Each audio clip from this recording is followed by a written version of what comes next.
Evet, rok. Rok önemli bir hamledir çocuklar. Peki, şöyle bir konuya başlamadan önce küçük bir soru. Roku hangi taş yapar?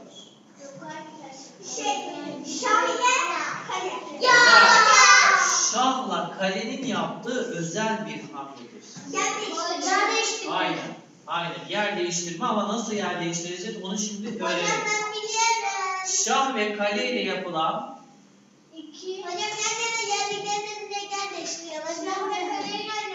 Evet.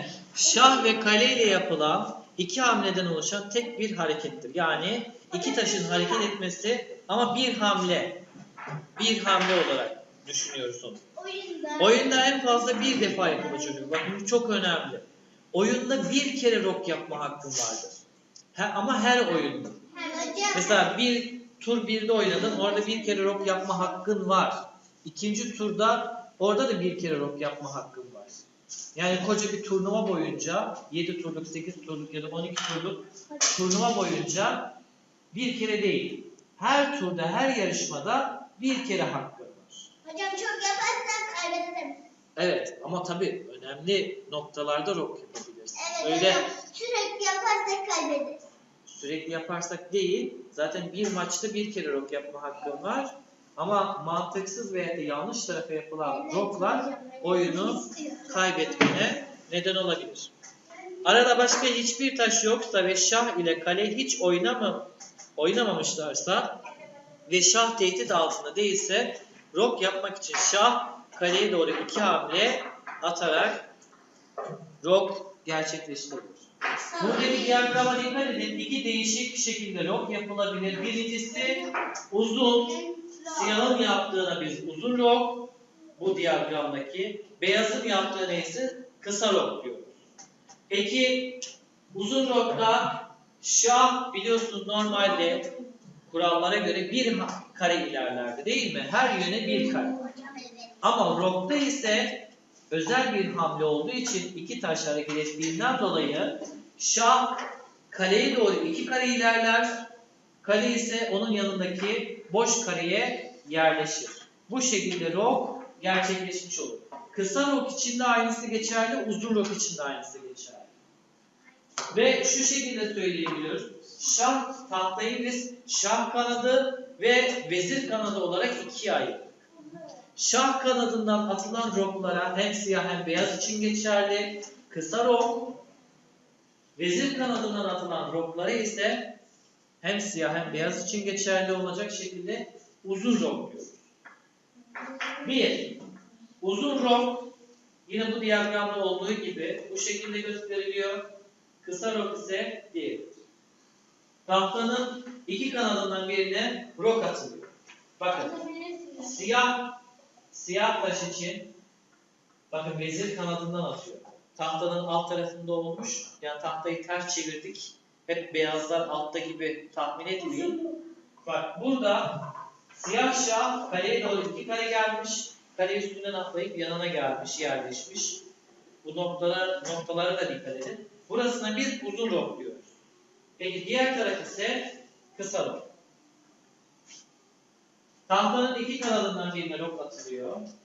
Atabilirsin. Bak her ikisini aynı anda yapamazsın. Sağ taraftaki kısa rok, sol taraftaki uzun rok. Bir önceki slaytta ne vardı? Diyagramda siyah olduğu için onun sağ tarafı uzun, sol tarafı kısaydı. Burada ise başka bir diyagram. Kısa rok hareketlerini inceleyin çocuklar. Bakın nasıl yaptığına dikkat edin.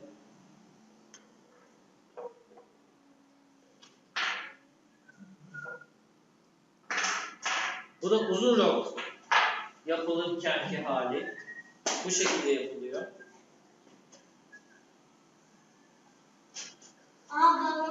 Evet, kısa rokun hareketini bir daha inceleyelim. Şah iki kaleye doğru yaklaştı.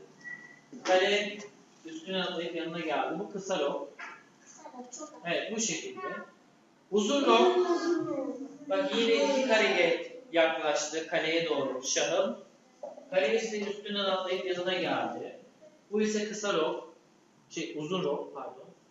Uzun rok siyah ve beyaz yandaki şekilde rok yapmak üzere siyah kare şahın bulunduğu karenin bir sağına gelir. Şah ise onun yanına iç tarafa geçer. Yani bu şekilde olmuş olur. Yani bir diğer adı deriz. Uzun roka büyük rok ismini veriyor çocuklar. Kısa rok hem beyaz hem de siyah için küçük rok. Bak, kısa roka da biz küçük rok ismini veriyoruz. Büyük rokun aksine sağdaki karelerle yapılabiliyor.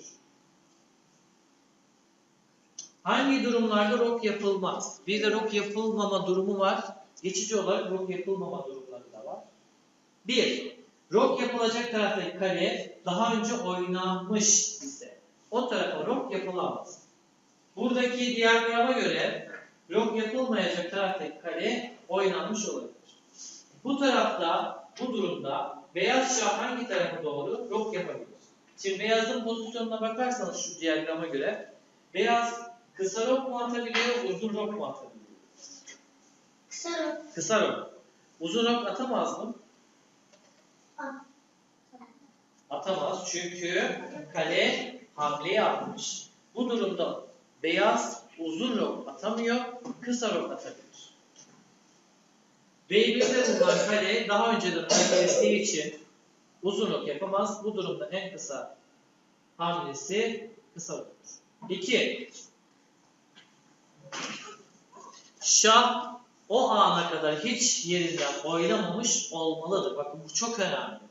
Şah eğer hamle yapmışsa bir hamle yaptığı anda ve eski yerine geri dönse bile artık rok yapamaz. Çünkü rok şahla kalenin hiç oyun başından bu yana hiç hareket etmemesi gerekiyor. En önemli kural. Bu durumda beyaz rok yapamaz. Çünkü daha önce rok attı ya da buraya kadar geldi. Siyah da rok yapamaz. Çünkü bir kare aşağıya doğru hamle yapmış. Geçici olarak rok yapılamayan durumlarımız var.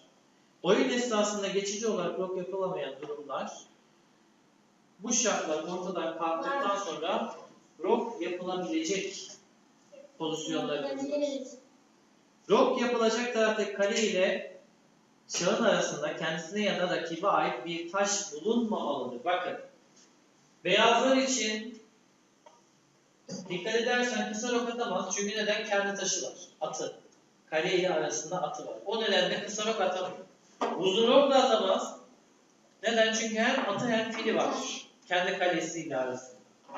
Siyah rok atabilir mi? Bu diyagramda. Şah bu. Bu vezir. Bu şah.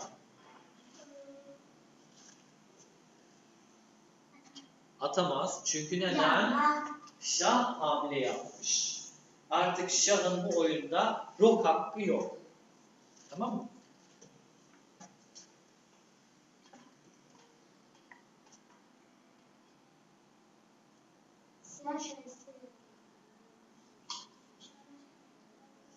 Evet. Bir diğeri ise rakip şah çekmiş ise o anda rok yapılır.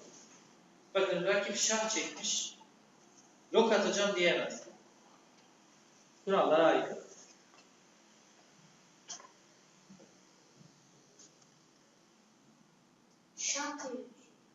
Evet. Şahın geçtiği ya da yerleştiği kareler rakip tarafından tehdit ediliyorsa o anda rok yapılmaz. Dikkat et. Sol taraftaki diyagramda siyah vezir D1 karesini tehdit ediyor. Uzun rok atmak istiyorsa beyaz şah bu kareden geçip bir sonraki kareye ilerleyeceği için tehdit alanından geçemeyeceğinden dolayı geçici bir süre rok atamaz. Ama uzun rok atamaz. Ama kısa rok atabiliyor. Evet. Değil mi? Onda bir sıkıntı yok. Ama uzun rok atmak isterse geçici bir süre rok yapamaz. Sağ taraftaki diyagramda ise bu sefer C1 karesini tutan rakip fil var. Şah bak nereye kısa rok atarsa G1'e gelecek değil mi şah? O nedenle tehdit altına girdiğinden dolayı geçici bir süre yapamaz. İlla ki o karelerin güvenli kareler haline dönüşmesi gerekiyor. Ondan sonra kısa rok atabilir. Ama uzun rok atma hakkı var. Örnek olarak evet, yandaki şekilde sizce hangi taraf rok yapabilir? Beyaz rok yapabilir mi? Evet. Evet. Siyah yapalım. Siyah yapabilir mi? Hayır. Ne için? Hocam yapamaz. Şöyle söyleyeyim. Beyaz kısa rok atabilir mi?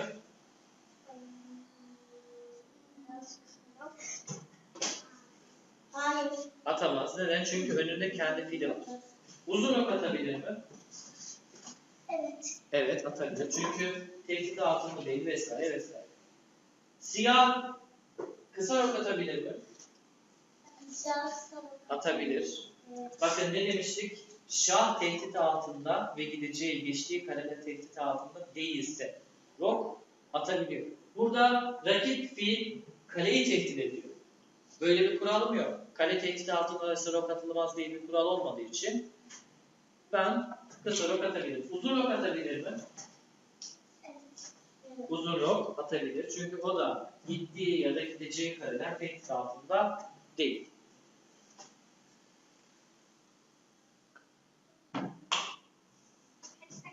Öğretmen yapabilir yazmışlar.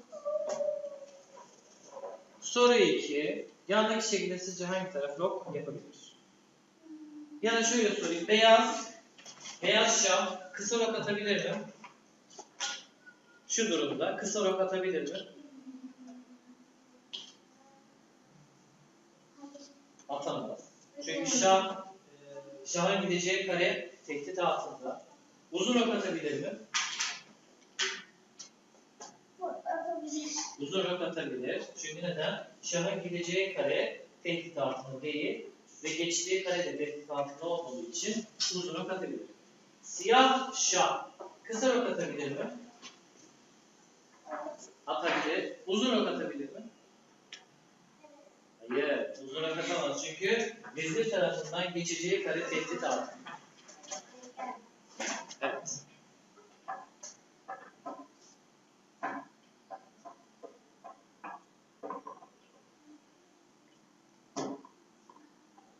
Soru 3. Yandaki şekilde sizce hangi taraf rok yapabilir?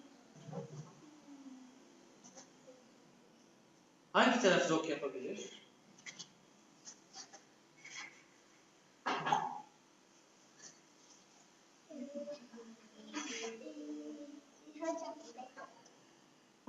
Siyah. Siyah taraf rok atar.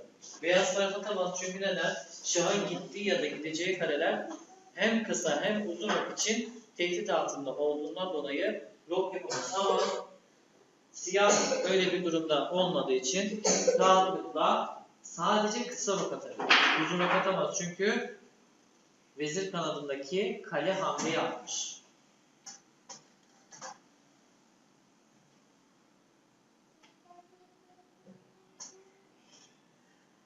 Soru 4. Yandaki şekilde sizce hangi taraf rok yapabilir? Bakın beyaz siyaha şah çekmiş.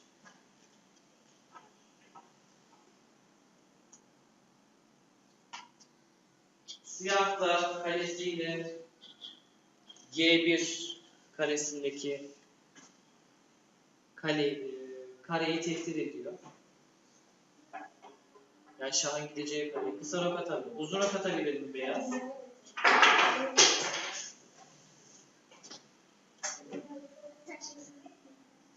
Evet. Siyah şah çekilmiş olduğu için rok atamaz. Ama beyaz şah çekilmedi. Kısa rok atamaz çünkü kale tehdidi var.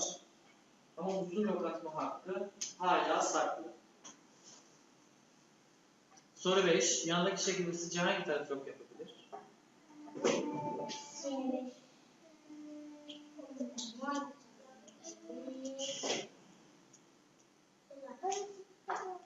Beyaz için inceleyelim ilk önce. Beyaz şah tehdidi altında. Rok atabilir mi? Atabilir mi? Atamam. Atamaz çünkü şah çekilmiş. Siyah şah kısa rok atabilir mi?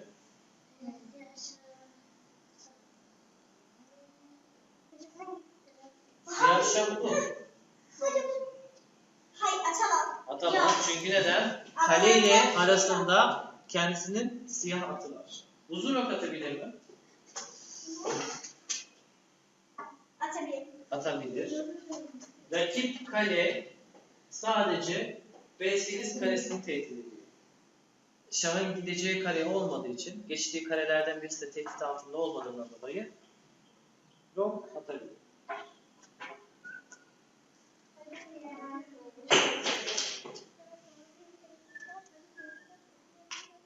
Soru 6. Yandaki şekilde sizce hangi taraf rok yapabilir? Beyaz rok yapabilir mi? Kısa, hızlı bir şekilde geçecek. Yapamaz. Uzun, Hayır. yapamaz. Çünkü neden? Kısa rokta kendi taşı var. Arasında uzun rokta rakip taşı olduğu için her ikisini yapamıyor. Geçici bir süre. Peki siyah kısa rok atabilir mi? Evet. Atabilirim. Atabiliyor. Tehdit altında değil. Korumaları işte geçtiği ya da gittiği kare tehdit altında olmadığı için kısa rok atar ama uzun rok atabilir mi? Atamam. Çünkü hocam piyon şey var orada. Aynen. Rakip at şahın gideceği kareyi tehdit altında tuttuğu için Hadi diyelim ben oynadım. Şimdi siyah oraya oynatmalık yapamam. zaten ikisinden birisini tercih edecek siyah. Ben sadece soruyorum. Kısa atabiliyor, uzun atamıyor. Demek ki isterse kısa at. İşaret Ama beyaz her ikisini yapamıyor. Çünkü önünde taşlar var. Aynı oyunda bir oyuncu yalnız bir kere rok yapabilir. Bunu söylemiştim. Burada da tekrar